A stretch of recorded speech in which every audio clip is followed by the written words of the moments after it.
have lived in this house long enough to know the sound of every pipe and hinge. The floorboards in the hallway all have their own voice. The third step sighs. The one near the bathroom clicks like a tongue. The front door gives off a tired groan, not from age but from use. Even the windows speak in winter, the frames tightening and loosening with the days. These details comforted me for years, because they meant nothing was new, nothing was unknown. The house was a dull friend who never surprised me, except for the basement. It was not a place I avoided. It was just part of the house, and I used it the way anyone uses a basement. Laundry, storage, the shelf with paint cans, the freezer humming in the corner with leftover soup and bags of frozen vegetables. I knew where everything was, even with the lights off. But there were times, small moments, when the basement did not feel like another room. It felt like an address beneath the address, a place that did not accept me as its owner. I can tell you the first time I noticed this shift, it was not dramatic. It was not a scream. It was a noise, a low shuffle that moved across the concrete when I was upstairs washing dishes. I did not think much of it. The house settles. Mice find cracks no matter how many traps you set. Pipes knock, ducks flex. You learn these facts, and you move on. I dried my hands and went downstairs with the old broom I keep by the door. The light switch at the top of the stairs has always stuck. You have to press it with your thumb, and then give it a little throw. It clicks, and the steps brighten in a glare that makes the dust look like ash. The basement is half finished. The back area is open concrete with a drain in the middle. The front half has cheap wood paneling and a carpet square that never lies flat. I swept around the washing machine, pushing a small pile of lint and grit into the pan. Nothing moved. Nothing ran. Whatever made the sound was gone. The second time I was folding laundry on the sofa. The air was heavy with the sweet smell of the fabric softener, and the TV was on low. I heard it again. Not a shuffle, a drag. Short, slow, like something with weight had been pulled a foot across the floor. The sound came from the far corner, where the old workbench sits. I told myself it was the dehumidifier. The hose sometimes falls out of the drain, and the machine vibrates on its plastic feet. I went down with a flashlight because the overhead in that corner flickers, and I do not like it. The beam jumped across the pegboard, across the old tools that I never use. My father left them when he helped me move in. He said every house needs a hammer and a set of wrenches, even if you never fix anything. The flashlight found the dehumidifier. It was off. The hose was in place. I turned to leave, and that was when I smelled the first new thing. It was a damp smell, but not mold. It was as if the air itself had been kept in a jar for years and then opened. Old air, stale, not sweet like dust, not sour like mildew. It was a flat smell that reminded me of a school storage closet. Something no one ever asks permission to use, but everyone respects. I checked the walls. No wet spots. I checked the freezer. Still sealed. I even pulled the washing machine away from the wall and ran my fingers along the hoses to see if one had pinpricks. Nothing. I slept on the couch that night because the basement light made me think of empty rooms. It is hard to explain that feeling if you have not had it. It is when a space feels aware of you in a slow way, like it took an hour for it to admit that you are standing inside it. I did not like the thought of that awareness below my bed. Days went by, and the smell faded. I told myself it was a one-off thing. Some neighbor's septic pump had backed up, and the odor traveled through the ground. The spring thaw hits the old houses in this area like that. I felt silly thinking about it at all. I went back to my routine, which for me is a quiet routine. I work from home. My desk is by a window. I make coffee in the morning, water the one plant I have not killed, and answer emails. The house is polite during the day. It keeps its noises to itself. At night, the basement grew more social. A tap here, a scrape there. My first reaction was to set out traps in case mice had arrived. I baited them with peanut butter and slid them along the walls. It is what you do. An old house is a bus everyone tries to board. That week, the traps stayed empty. I found myself making reasons to go downstairs and stand in the door. I would carry the clothes down in small loads rather than one big basket. I would pull a chair out from under the workbench and push it back in, as if that was a task. I told myself I was checking up on the house, like a parent looks in on a sleeping child. But there was nothing to see. The tools hung. The concrete cooled the air. The freezer hummed. If there was anything to it, it was in the feel of the space. That is a soft word, feel, and I do not like soft words. But I have to use it, because there was a feel to that corner. It was like walking across a room where someone had been standing a minute before. The air was a little shaped. When you live with a place long enough, you start to keep a private ledger of small changes. A scratch you do not remember. A crack in the paint that did not exist last month. The basement started to gather entries in that ledger. I found a screw on the floor near the door to the furnace closet. It was not one of mine. The head had a shape that did not match my set. The next day, a nail lay near the drain, bent at a clean angle like it had been pulled out with care.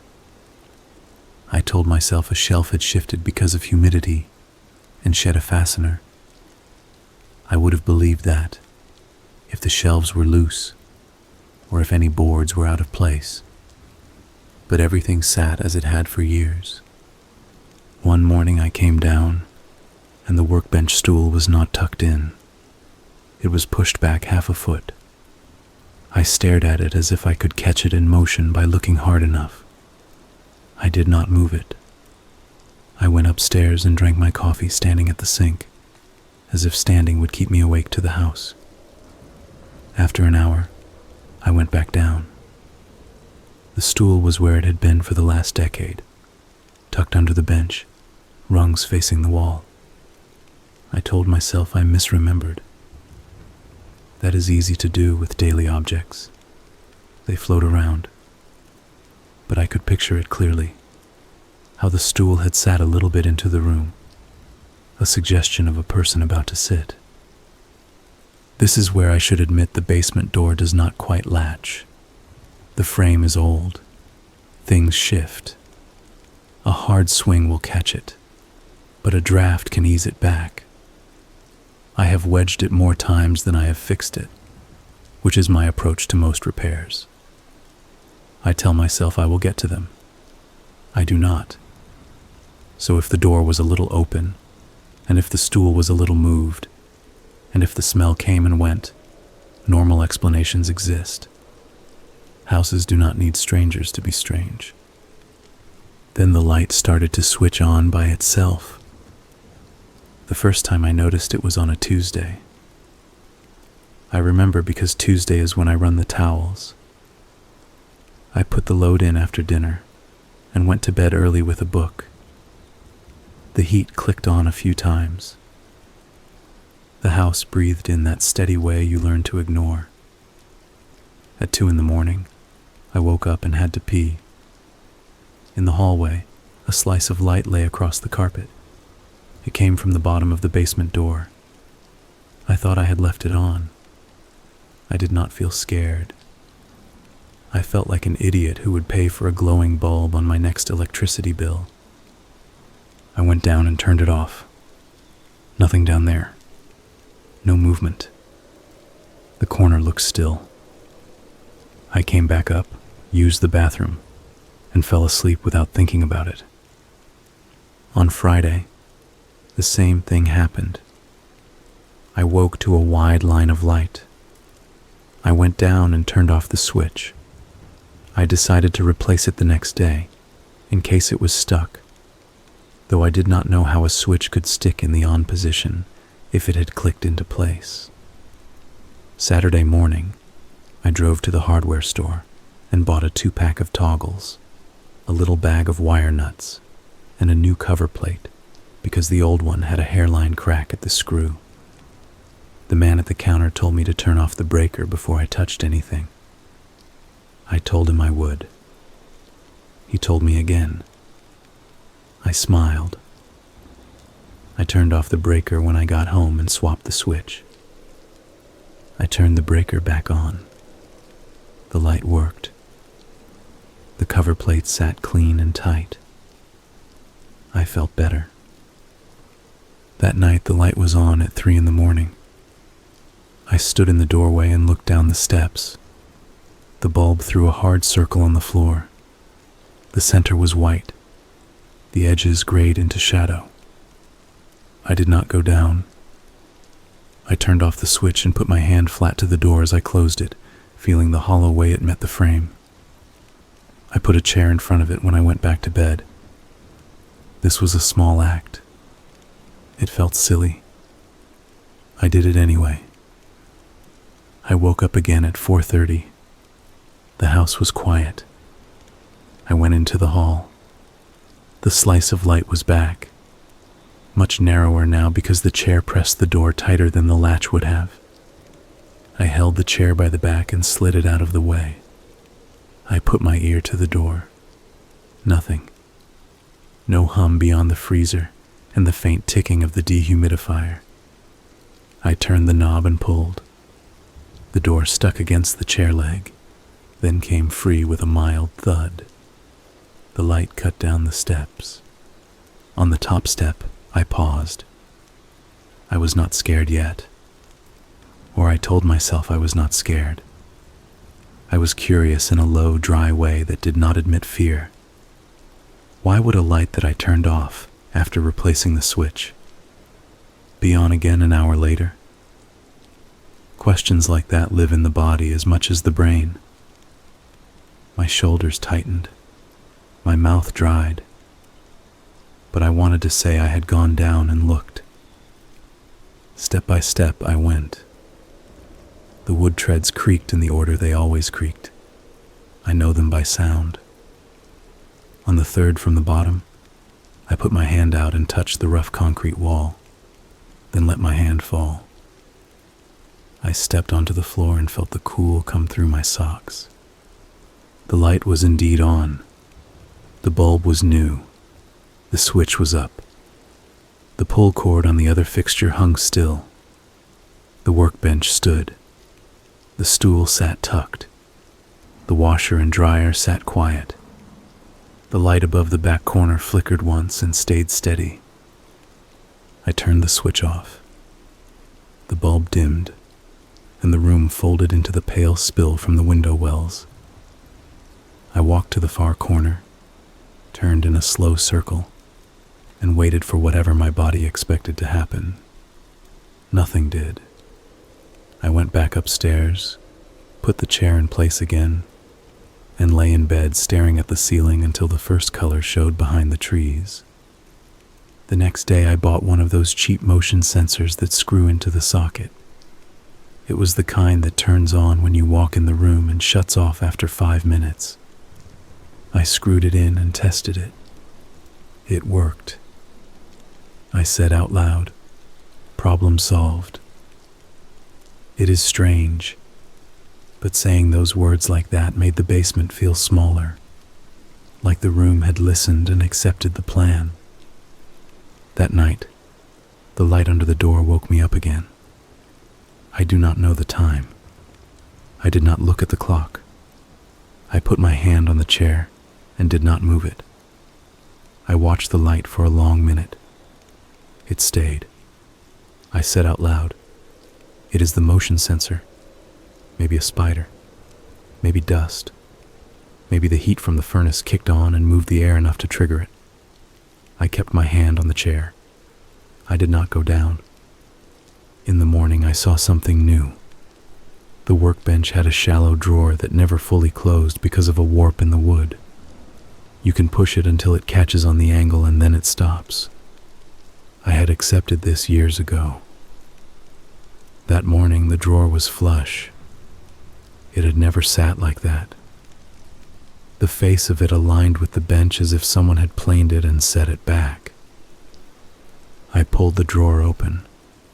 It came without the usual resistance and slid smooth along its runners. Inside were the same things I always kept there. A box of screws with different heads that never match what I need. 2 spools of wire from an old project. A tape measure. A dead flashlight I had kept thinking I would fix. Beneath the tape measure was a paper I did not know. It was a small sheet, the size of an index card but thinner, like the back page of a notebook. It had been folded twice.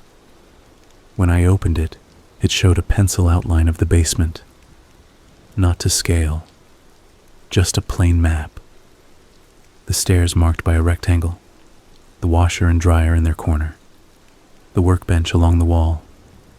In the far corner, the one where the old coal chute used to be sealed, there was a small square drawn, not part of any wall, floating in the space about 2 feet from the corner.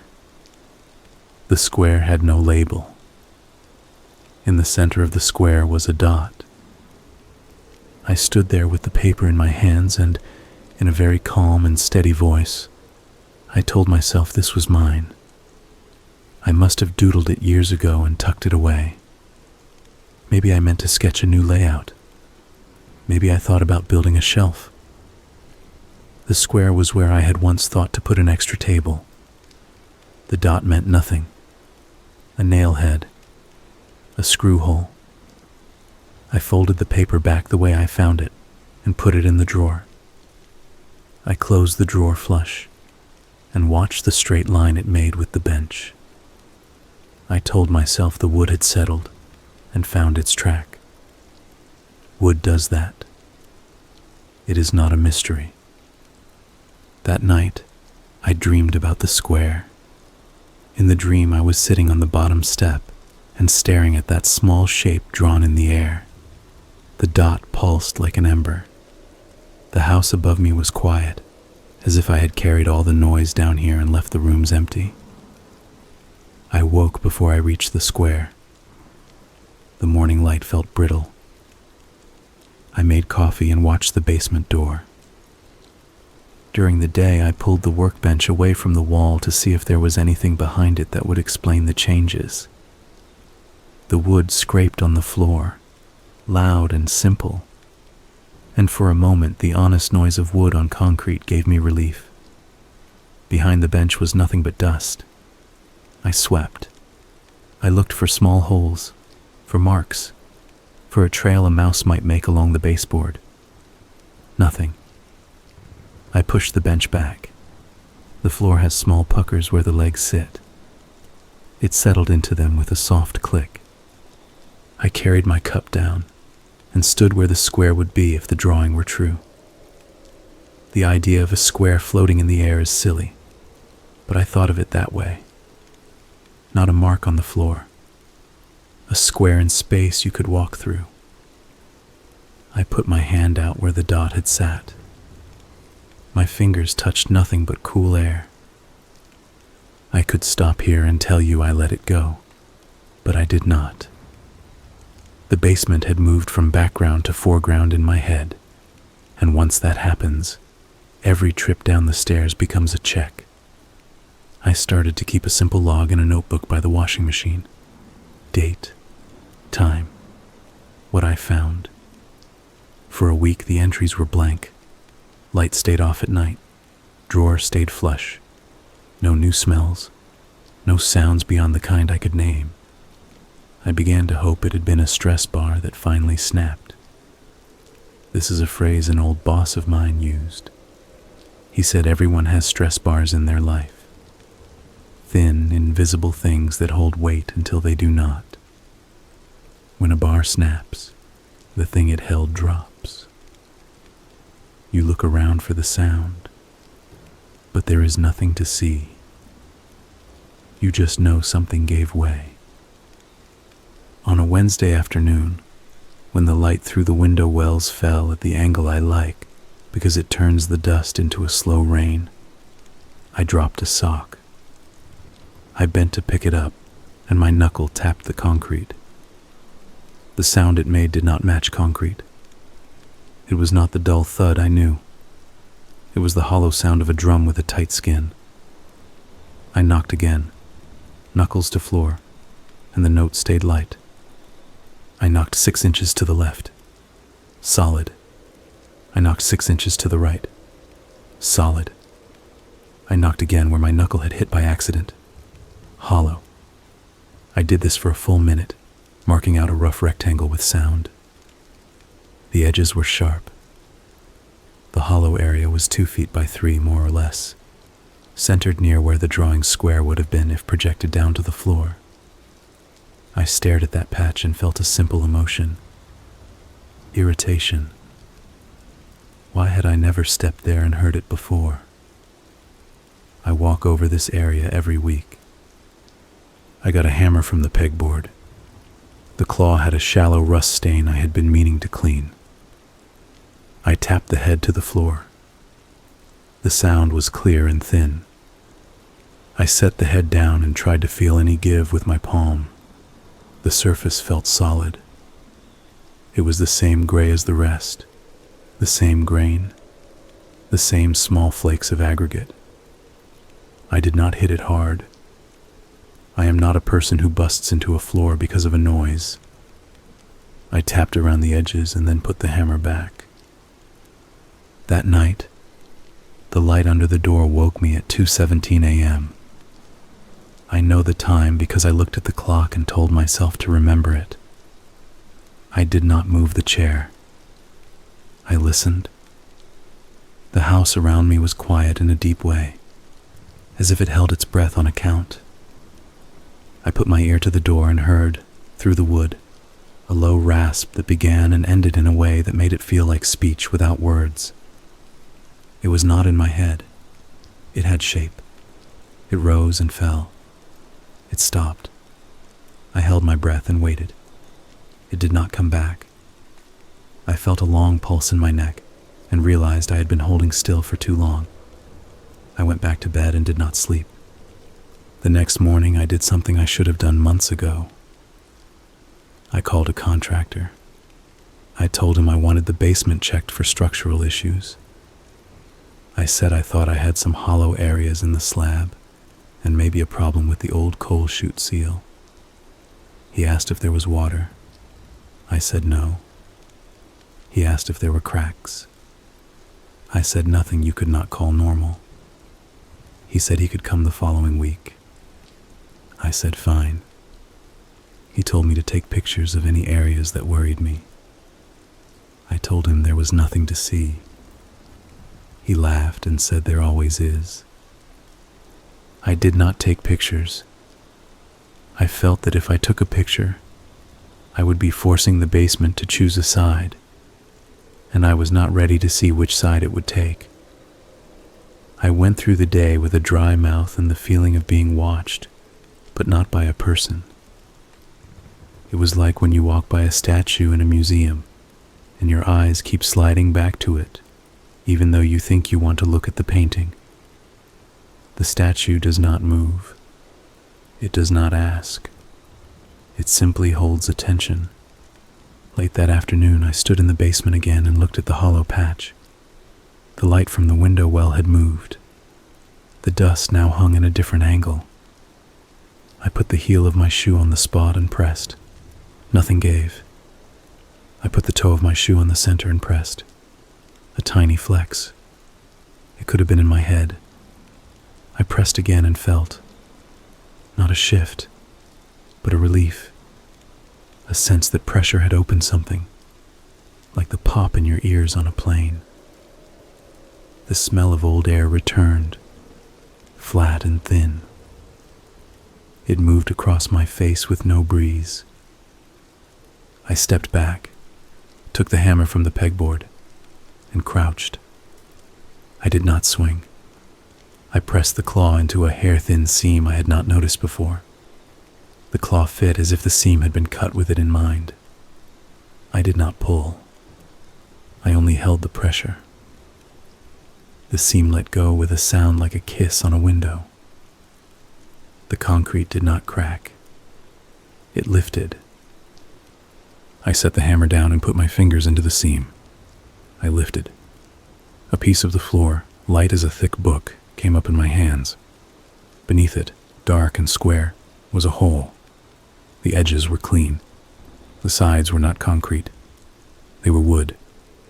Old wood, dark with time, but not rotted. The smell drifted out, patient and stale. It was the smell from the first night, but more complete, like the way a chord sounds when you hear all the notes and not just one. I put the slab down beside the hole and knelt. The inside of the hole was a box, a wooden shaft that dropped straight down. I could not see the bottom. I fetched the flashlight from the drawer. The working one, not the dead one I kept for habits I do not understand. I clicked it on and held it over the opening. The beam fell and caught on surfaces that were not wood.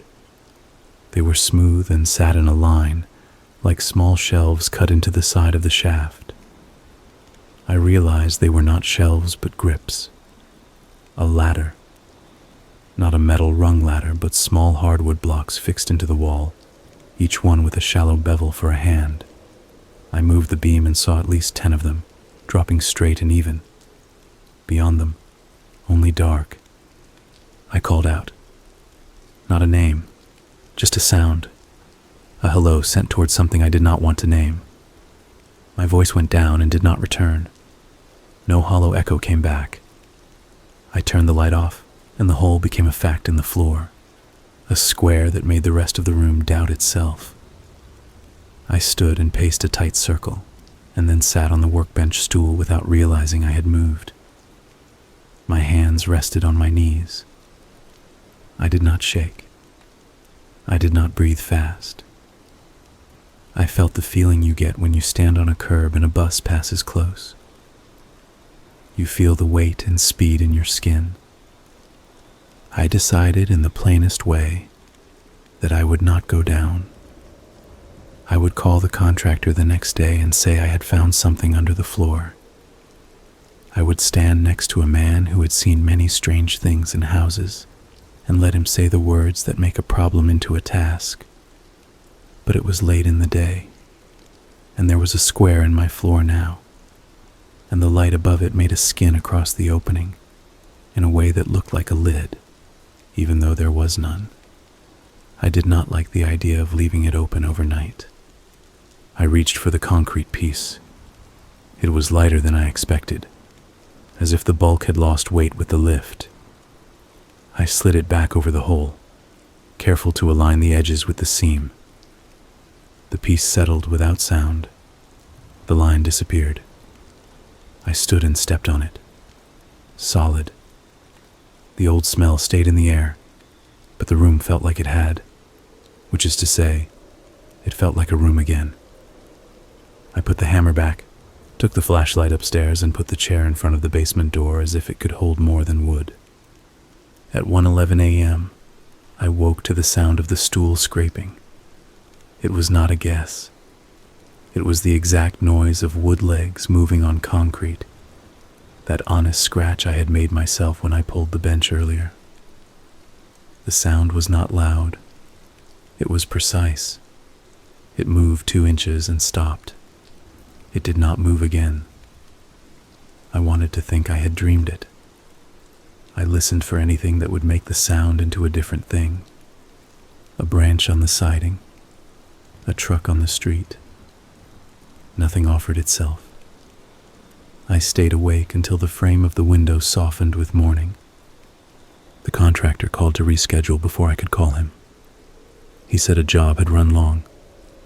He said he could come the following Friday. His voice was friendly.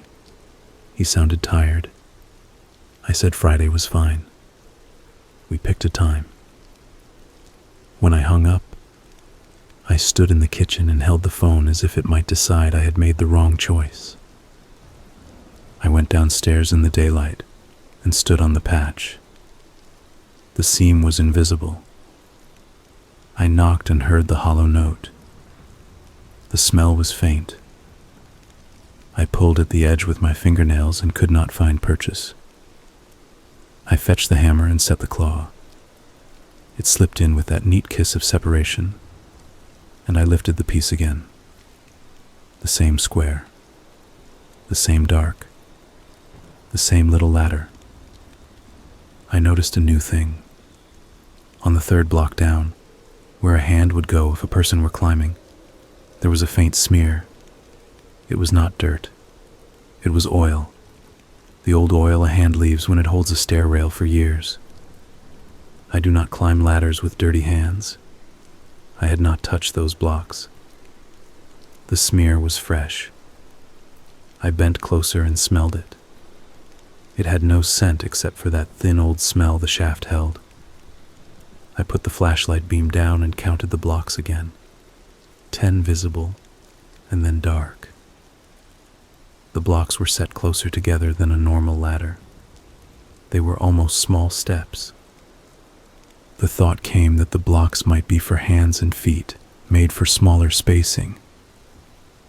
I do not like where that thought came from. I turned the light off. I do not know why I did it next. I cannot explain it in a way that makes me look steady. I put both feet on the first 2 blocks and my hands on the third and fourth. I rested my weight, not to go down, but to feel how the blocks held. They did not creak. The wood did not give. My hands stung from the pressure, and I pulled back. I sat on the bench stool and stared at the square until the light shifted through the window well and made the edges of the hole brighter than the center. I closed the hole and went upstairs. I showered, dressed, and went to the grocery store to buy things I did not need, just to feel the neon and the muted music and the wheel of the cart. When I came home, the house looked normal from the street. The lawn with its uneven patches, the porch with the scuffed step, the windows I never washed from the outside because I was afraid I would fall. I unlocked the door and stood in the hall. The house wrapped around me like a shirt I had worn too many times. In the evening, I sat on the couch with the TV on and the volume low. I did not watch. I waited. I do not know what I expected. The light under the basement door did not come. At 10, I turned off the TV and brushed my teeth and stood in the hall again. I put my hand on the chair. I thought of moving it. I told myself I would sleep better if I did not put the chair there. I told myself that if anything wanted out of that basement, a chair would not stop it. I put the chair in place anyway. The house slept. I did not. At 2:30, I heard a new sound. It came from the kitchen, not the basement. It was the freezer fan. It usually has a steady whir.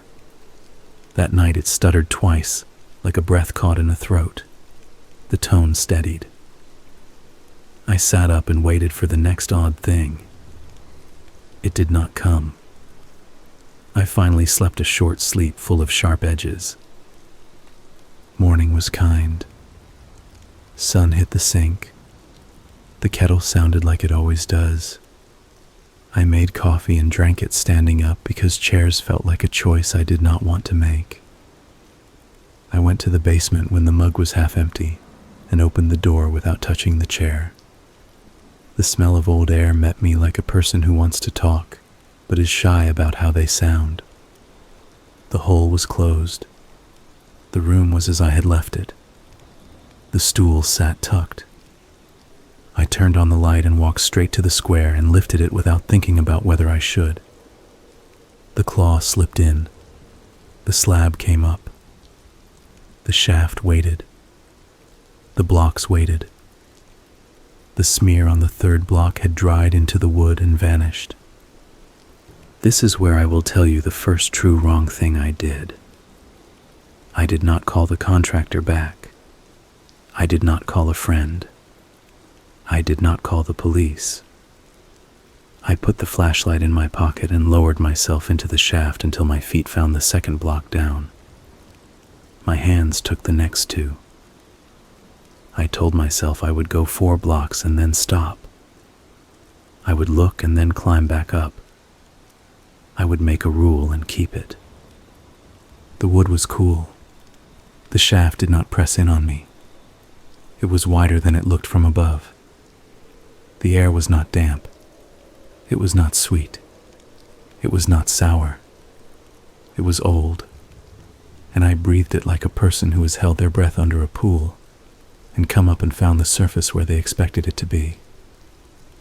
I went down 1 more block. 1 more. My knees began to feel the angle. My hands grew warm.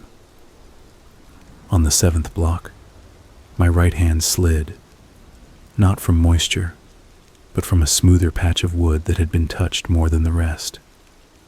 I tightened my grip and moved my left hand down. I frowned because I realized I had counted wrong. If the ladder began at block 1, then I was now on block 8. That was fine. The plan had been 4. I had doubled it. I would go 1 more, and then I would stop, because stopping is a decision too. On block 9, the beam of light from the basement could no longer find me. I was below the plane of the floor. The dim square above me looked far and small, like a picture of an empty window. I did not like that. I shifted my weight to go up. My foot missed the block on its way back and searched an inch lower than it should have. I found it.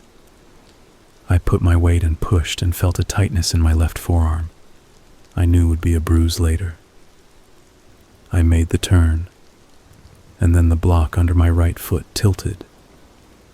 It did not break. It tilted, as if it had never been fixed level, and had simply chosen that moment to reveal it. The bevel rolled. My ankle rolled with it. My knee buckled. My left hand let go without asking me, and my body dropped. I did not fall far. I fell 1 block. My shins hit hard. My teeth clicked. My shoulders caught. Pain lit up in small squares, and then everything went quiet inside me, like a field after hail.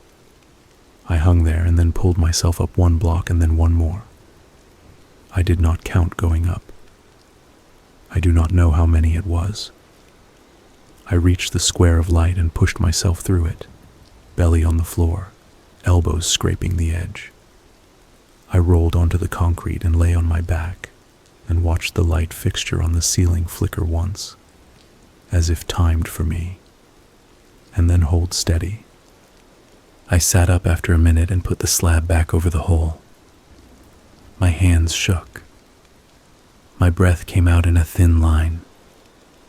I stood and walked upstairs and went straight to the bathroom and ran water over the back of my left forearm where a thin scrape bled like a chalk line. I put a bandage on it. I looked in the mirror and did not like the way my mouth had settled. I did not go back down that day. I ate toast and eggs and did not taste them. I typed an email and then deleted it. I stood at the window and watched 2 kids ride by on scooters and thought about warning them about nothing in particular. By late afternoon, the house felt smaller in the way a hospital room feels smaller when you know visiting hours are over. At dusk, I went to the basement door and stood with my hand on the knob. I did not open it. I left it closed and went to bed early with the TV on. I fell asleep to a show I did not know. I woke to the freezer fan stutter again and decided the freezer would have to be unplugged because I did not want one more thing with a voice in the night. I unplugged it. I did not move the food. It could thaw. I did not care. I went back upstairs and lay down and waited. The house did not make any special sounds. The air was still. I slept a thin sleep and woke just before dawn to the sound of the workbench drawer sliding open. It clicked when it reached the end of its run. That flat sound wood makes when it meets wood. I sat up and my mouth said, "No, without me." I went to the hall and looked.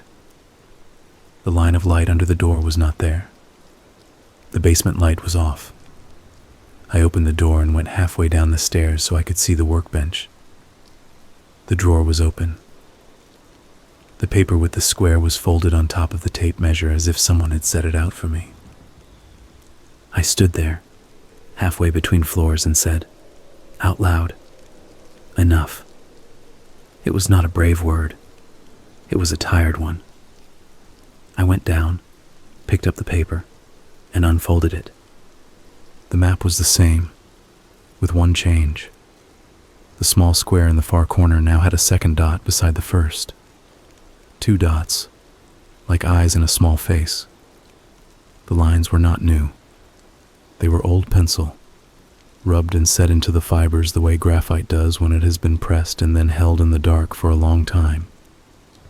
I ran my finger over the dots and felt no groove. The marks had always been there. My brain had chosen not to see the second dot until now. That is what I told myself. I folded the paper and put it in my pocket. I went to the square and lifted the slab. The shaft waited, patient as always.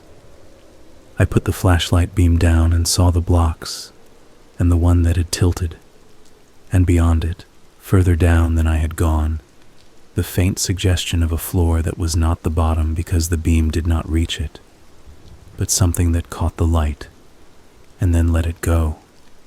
I lowered myself in again, because the rule had broken, and because there was nothing else to do. My body hurt from the first attempt. My ankle felt tender.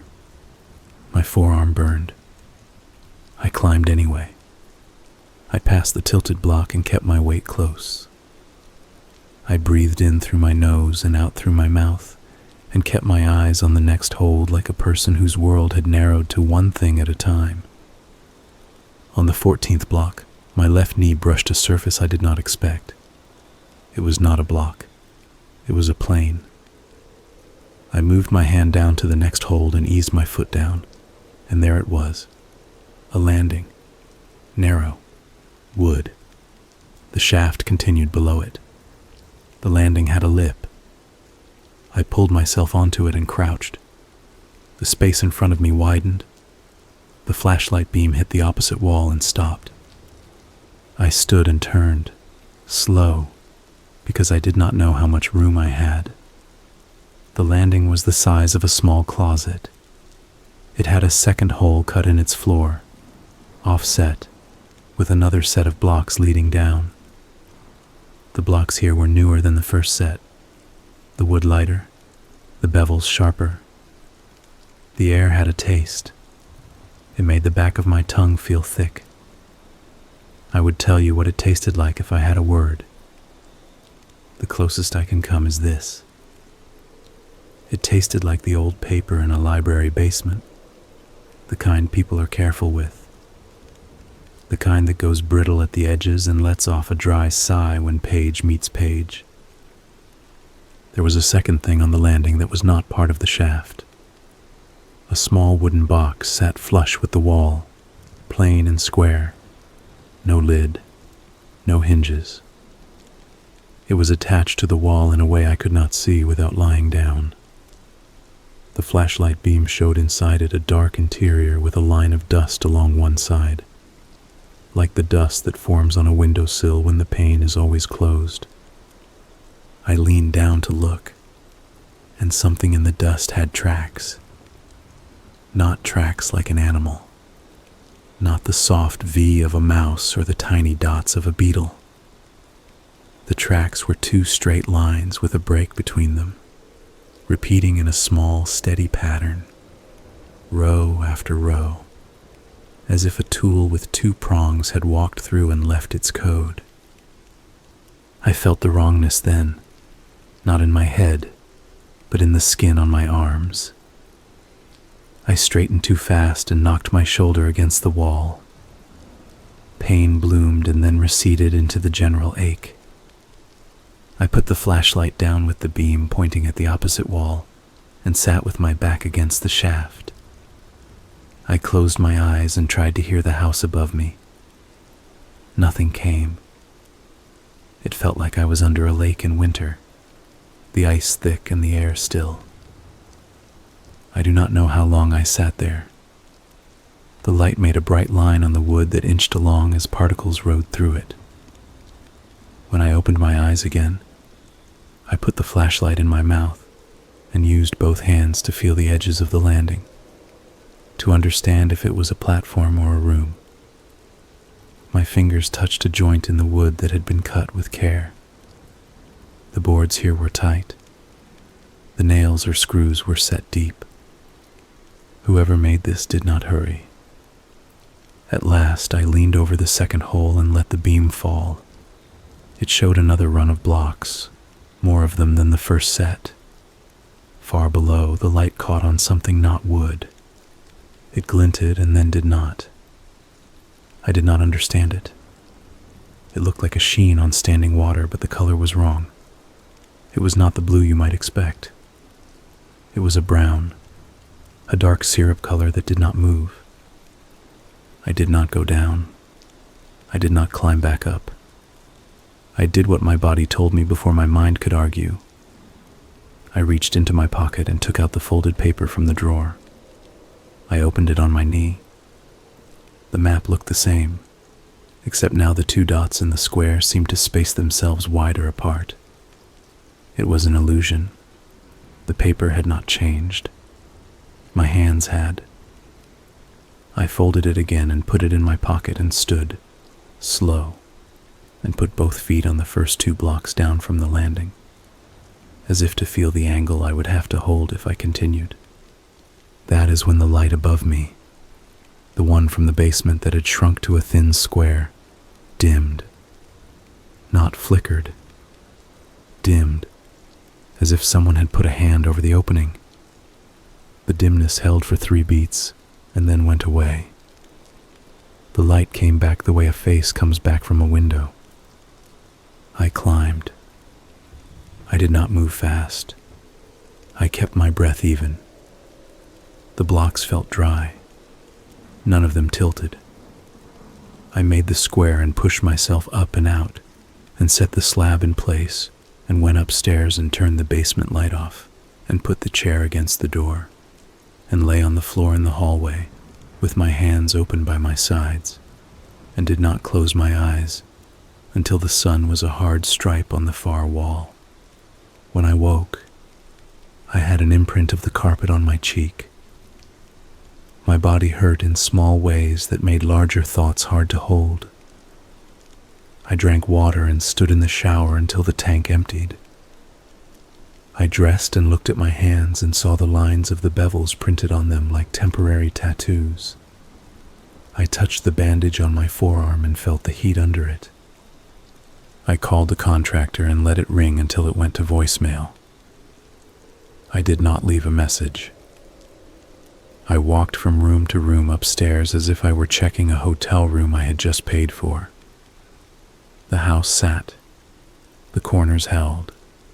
The windows looked out like they always do. In the living room, the patch of sun on the rug had moved to the arm of the chair where the fabric is thin. I put my hand on the warm cloth and steadied myself with the simple fact of it. The day passed. At dinner time, I ate standing at the counter. The house settled and did not make a story of it. I went to bed early because there was nothing else to do. I left the chair as it was. I did not plug the freezer back in. I felt the house breathe the way a dog breathes when it is asleep, and hears your footstep, and is not sure if it should wake. At 12:04 a.m., the basement light came on. I know because I lay in the bed facing the wall where the light makes a shape I have known for years, and the shape appeared. It did not flicker. It did not pulse. It arrived like a person who is not late and not early. I lay there and stared at it and did not move. The chair would not matter. The switch would not matter. The only thing that would matter was whether I went down or not. I went down. I did not take the flashlight. I did not take the paper. I went down the steps and into the room and stood on the square and felt the seam with my toes and then my fingers and lifted the slab. I put it aside and crouched and breathed in the old air and told myself in the plainest terms I know that I had lived in this house for years, and this house had a basement, and the basement had a hole, and the hole had a ladder, and there were only two ways this could go. Either I would go down and see, or I would spend the rest of my time here finding ways not to. I went down until I felt the landing under my knee. I found it without light, because my body had mapped it.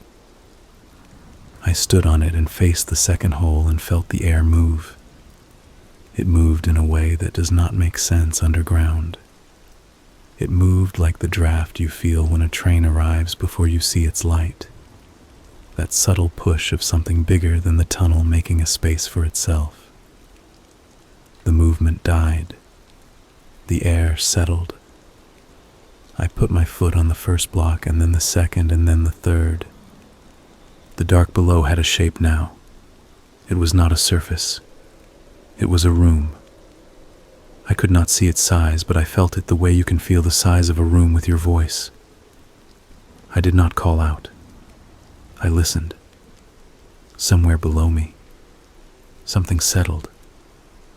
Not like a living thing, but like a stack of objects shifting under their own history. I kept climbing until my hands began to shake in the fine way muscles do when they are done listening to you. I stopped and held the blocks and waited. Above me, the square of the basement felt far. The light that comes from bulbs is a small light when you are not in the room with it. I did not look up. I looked down into the new dark and told myself a simple fact. I would not go further without light. I would not go further without a rope tied to the leg of the bench. I would not go further alone. I climbed back up. The house did not punish me for stopping. It did not reward me. The light stayed on while I closed the hole. It clicked off when I reached the top of the stairs. I went to bed and slept without dreams. Or if I had them, I left them where they belonged. In the morning, I went downstairs and opened the drawer and took the paper out and set it on the bench. I found the length of rope I keep for nothing. I tied one end around the leg of the workbench and the other around my waist. I took the flashlight. I put my phone in my pocket, though I did not expect it to matter below ground. I opened the square and went down in the clean light of day, into that old air, onto those small blocks, toward a room that had waited under my house for as long as I have lived here, and I think now, for long before that. The rope around my waist was a comfort only for the first few steps. As soon as I dropped past the square of light, the knot pulled against me like a reminder of how far I could fall if the wood gave way. The flashlight beam jerked with each shift of my hands, catching edges of the shaft, picking out the bevels, making shadows grow and shrink as if they wanted to move on their own. The old air thickened. My throat felt coated. I breathed through my mouth and kept my eyes on the next block. At the landing, I stopped. My knees burned from the angle. My forearms shook. I tested the knot at my waist and glanced back up at the rope. The workbench leg held steady. The shaft of light from the basement framed the square above me like a doorway I had already closed. I thought about climbing back up and calling it finished. Then I turned the flashlight down the second shaft and saw the floor far below. It was not an illusion this time. The beam caught a surface. It looked solid, flat. Too far to judge, but there. That was enough to move me forward. The second ladder felt younger, but not by much. The blocks were smoother. Some had shallow grooves from long fingers, or maybe just time. I counted them. 15, 20, 25. Each one took me lower, until the sound of my breathing echoed against wood no longer. The shaft widened. My boots scraped onto a floor that was neither concrete nor dirt. It was plank wood, dry and set tight together. My first step sent a hollow note through the space. My second step made a different pitch. It was not random. The floor sang in tones as if it had been tuned. I stood in a room that should not exist. The walls were wood like the shaft. The ceiling was higher than I expected, at least 12 feet, and braced with beams blackened by time. The flashlight reached only partway across, but what it showed was enough. Rows of shelves lined the walls, not built from boards but carved into the wood itself, as if the room had been grown with them in place. On the shelves sat objects, some small, some large, none familiar. The first I examined was round, like a stone, but when I touched it, it gave slightly, the way old leather does. The surface was cross-hatched with faint lines that reminded me of veins. I set it back and moved to another. This one looked like a jar, but no lid, no opening, just a smooth cylinder with something shifting inside it as if the walls were thin and what lived within pressed against them. I told myself I would not touch more. The beam moved across the shelves, over things I could not name. One shape looked like a folded cloak, another like the husk of a large insect, hollow and curled. Dust covered everything but not thickly. It was as if the air itself dusted and then cleared, over and over. In the far corner of the room, opposite where I stood, the flashlight revealed a second door. Not a shaft, not a hole, but an actual door set into the wall. It had no knob, only a small recess where a hand could fit. The wood around it was darker, the grain running in directions that did not match the rest. I stared at it and felt a slow pull in my chest, like when you remember something you never meant to forget. I forced myself to look away. I turned the beam to the floor. Between me and the door ran marks. Not footprints, drag marks. Wide arcs that curved as if something heavy had been pulled over and over to the same place. The arcs ended before the door. The floorboards there had sunk slightly, bowed down in the middle, as if the weight had pressed the wood toward something underneath. I followed the marks with my eyes and stopped halfway across the room. The rope around my waist tugged.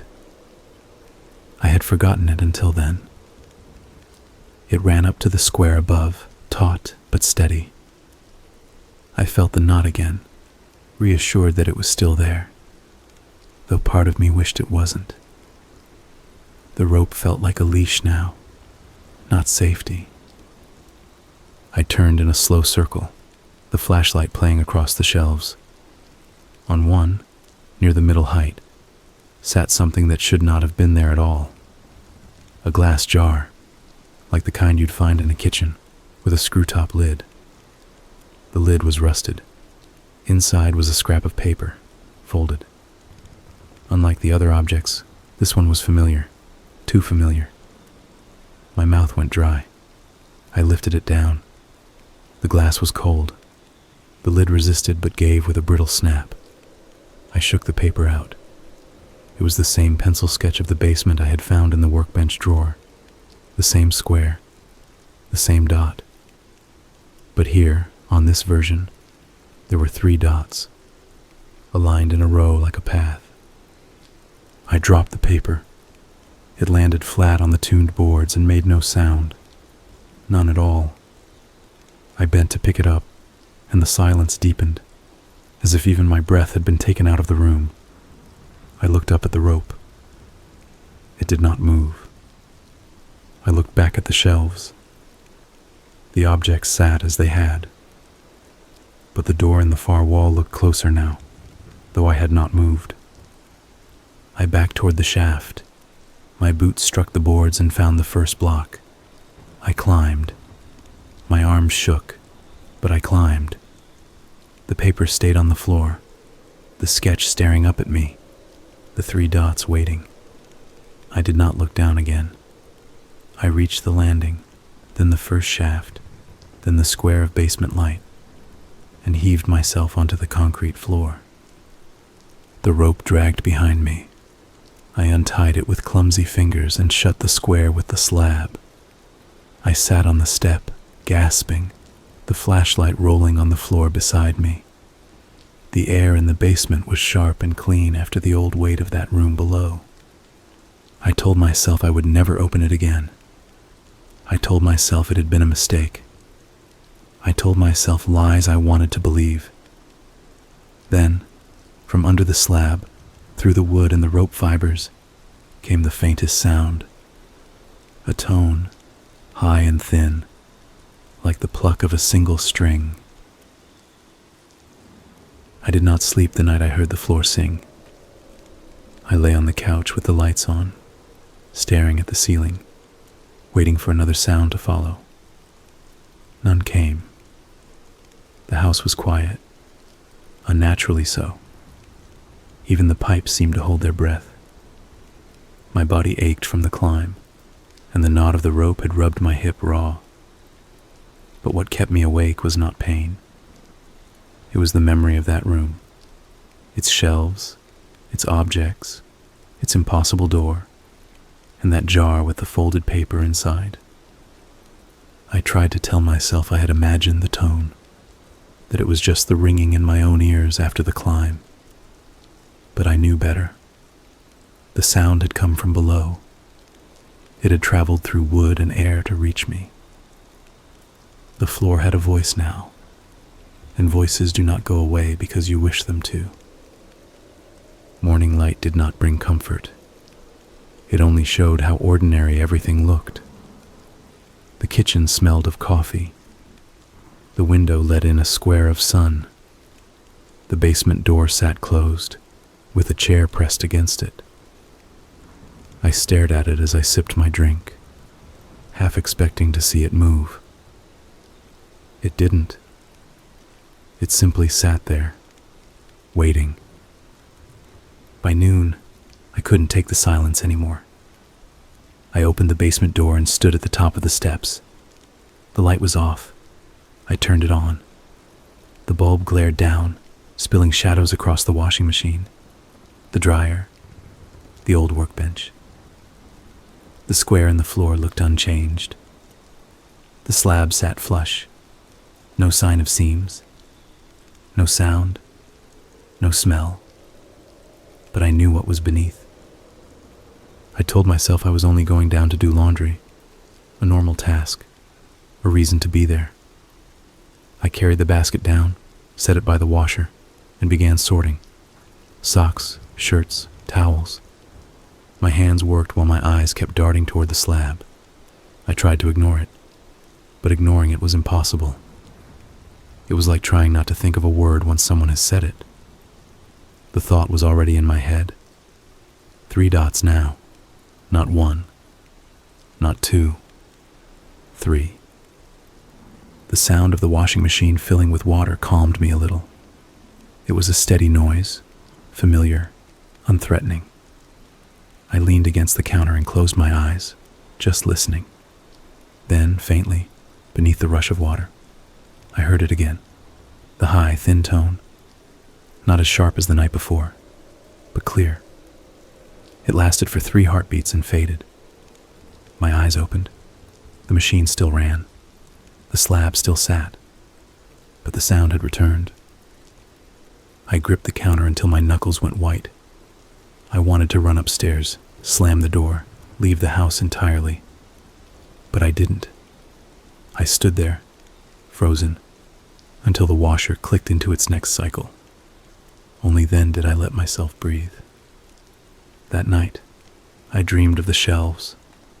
Not the objects themselves, but the spaces between them.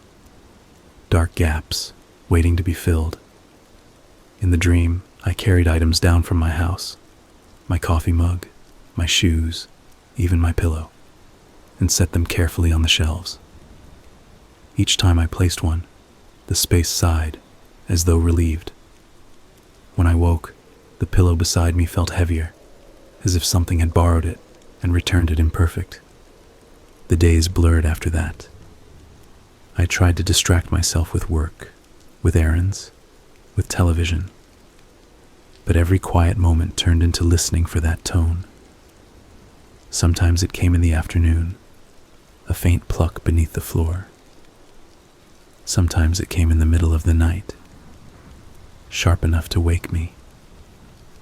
Always the same sound, always reminding me. On the 4th night I broke. I took the flashlight, the rope, and the folded paper from my pocket. I moved the chair aside, lifted the slab, and stared into the shaft. The air was still, waiting.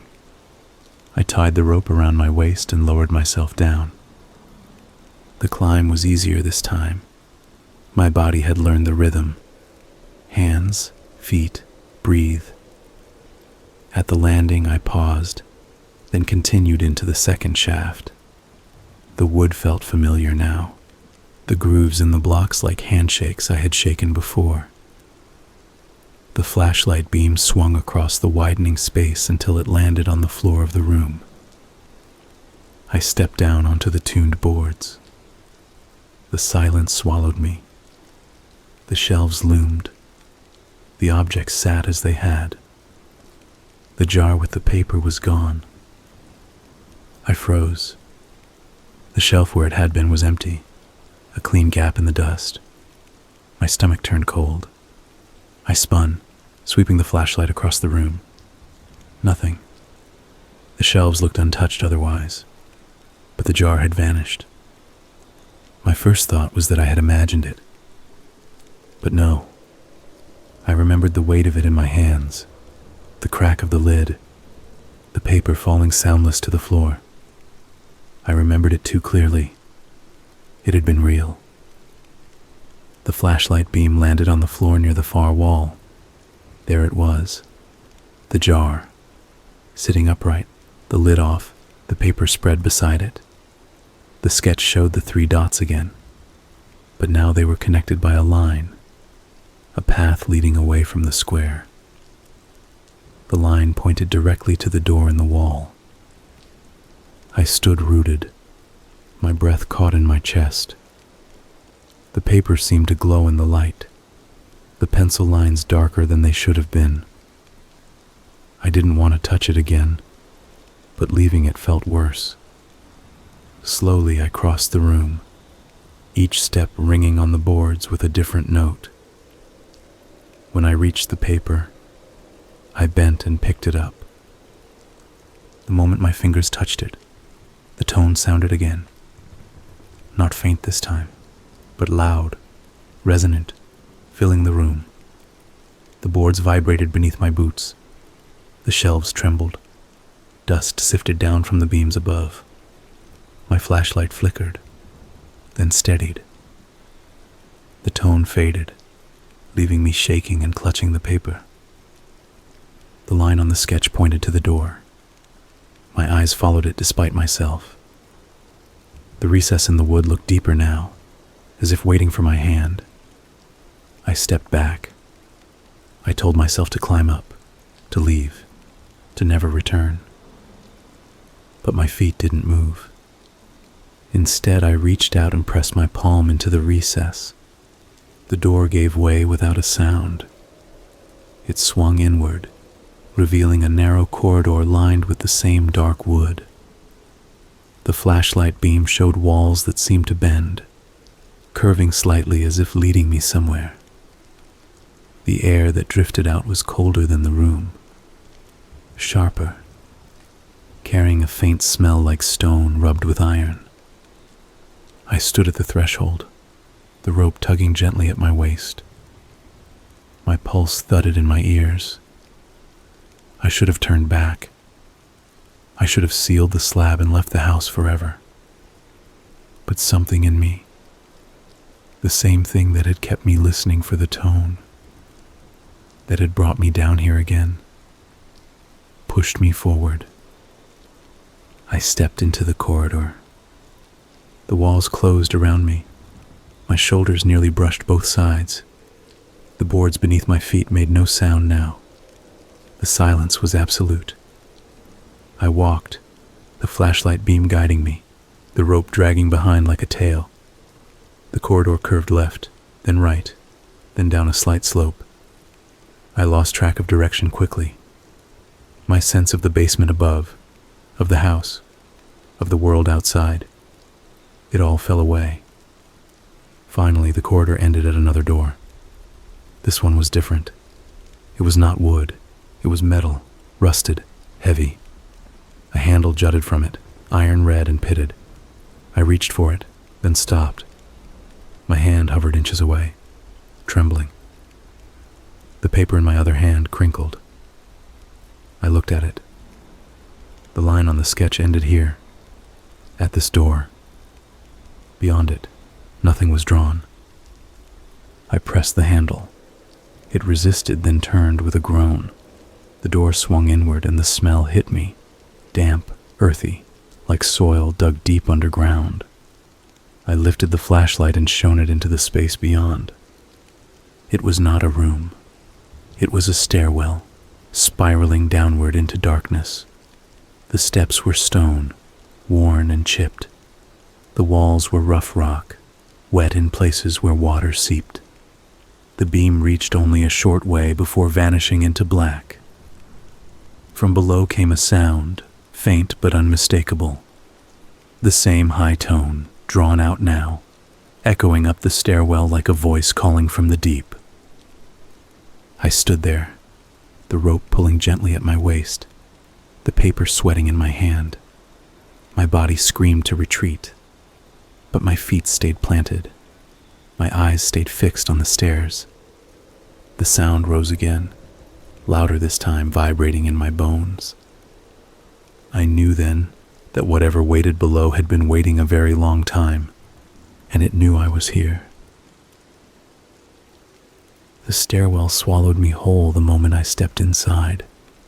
The wooden corridor behind me vanished into memory, and all that remained was stone, wet, spiraling, endless. My flashlight carved a pale blade through the dark, its beam falling on steps worn uneven, bowed as if countless feet had passed this way before mine. The rope tied around my waist dragged along behind me, its fibers scratching faintly against the stone, the only tether connecting me to the house above. I counted the steps at first. 20, 50, 100. My calves tightened, breath fogged in the chill air, and still the spiral pressed downward.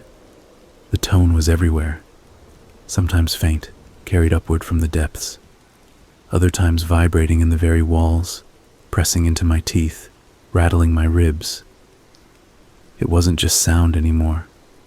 It was touch, pressure, a presence waiting. Carvings appeared in the walls as I descended, spirals, circles intersected by lines, not natural cracks but deliberate markings. Some were old, worn smooth, blurred by time. Others were fresh, sharp as if cut days ago. Dust clung in the grooves. I brushed one with my fingertips and grit fell away, real and undeniable. The This was not just ancient ruin. Something had been here recently. The steps ended in a chamber, round, domed, vast. The air inside was damp, heavy, thick with the scent of soil and rust. The floor was packed earth stamped with impressions, broad, deep, too large and irregular for human feet. Alcoves cut into the walls reached up into the dome, stacked in impossible rows, and each alcove was filled. Jars, stones, bundles wrapped in cloth, bones arranged in precise symmetry. My light caught glints of moisture, faint pulses under skin-like wrappings, movements so small I couldn't be sure they weren't imagined. At the center of the chamber rose a stone pillar. Carved into it was the square from the sketches, but here the drawing multiplied. Dozens of dots spiraling downward, connected by lines. A map, a record, a path yet unfinished. My stomach knotted as I realized what it meant. The pillar was still being updated. The record was still alive. The tone swelled, vibrating through the pillar, shaking dust loose from the ceiling. My flashlight flickered. The alcoves seemed to shift with the sound. Shadows hunched deeper within them, outlines too sharp to be tricks of light. Something crouched in those shelves, waiting. I turned toward the stairwell. The rope went taut, not snagged, pulled. My throat closed. I yanked, but resistance came from above. My chest heaved. I grabbed the knife from my belt and sawed at the rope with trembling hands. Fibers snapped one by one. The rope parted. Slack fell at my side. The tone died instantly. Silence fell so deep it rang in my ears. I staggered back, gasping. Then came the scrape. Stone on stone. Deliberate. My light jerked toward an alcove. One bundle sagged, revealing a wet gleam beneath the cloth. I stumbled, heel knocking the pillar. A hum climbed my spine. The carved dots shimmered faintly. I ran. Boots tore at the earth, breath tearing from my throat. The tone surged again, now 3 notes woven together in discord, rattling the dome.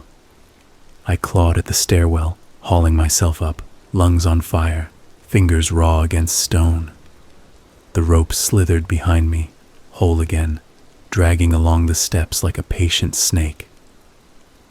I burst into the wooden corridor, legs shaking so violently I nearly fell. The shelves loomed. The rope lay limp now, coiled innocently at my heels. I shoved it aside, scrambled into the shaft, and dragged myself up, hands blistered, chest seizing with each breath. The square of basement light above was salvation. I pulled myself through, slammed the slab shut, and collapsed on the concrete. The light flickered once, steadied. The rope lay to the side, cut ends frayed again as if nothing had changed. I shoved it into the corner, staggered upstairs, and locked the basement door. I pushed heavy furniture against it, though I knew no weight of wood could keep what I had seen below from rising if it wanted to. For days I avoided the basement. I told myself I would never open that slab again, but the tone followed me anyway, in the pipes, in the window panes, in the hollow ring of a coffee mug set on the counter. Sometimes faint, sometimes sharp enough to jolt me awake at night.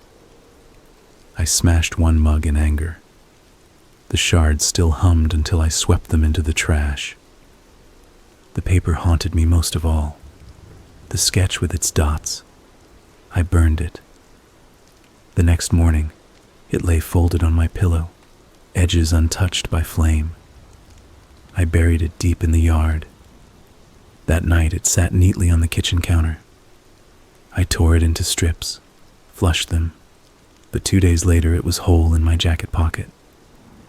Always the square, always the dots, always the line pointing to the door, On the third night, the freezer hummed. I had unplugged it long ago. Its motor groaned, then slid into the high, steady tone. My chest seized. I pressed my hands to my ears, but it didn't help. The sound wasn't outside me anymore. It was inside. I stormed down the stairs, shoving the furniture aside. The basement light was already on. The slab was ajar, the seam wide. The rope lay neatly coiled, waiting. My hands trembled. I told myself to slam it shut, to never look again. But my body betrayed me. I stepped closer, looked down. Cold air rose, sharper than before. The cord swelled, now 3 voices in perfect unison. I was holding the paper. I hadn't noticed when I picked it up, but it was in my hand, creased and soft from use. The line still pointed to the door. The dots still waited. I tied the rope. I clicked on the flashlight, and I descended. The spiral pressed deeper than before. The tone grew denser, multiplying, splitting into layers until the stairwell itself vibrated. My body moved without thought. Hands, feet, down, always down. The chamber I reached was not the same as before. It was vaster, stretching beyond the beam of my light. Shelves filled the walls, rising into infinity, each alcove crammed with objects I could not name. Some pulsed faintly, others shivered when the light touched them. The air was syrup thick, clinging to my lungs. The floor beneath my boots throbbed faintly, as though alive. And at the center stood a figure.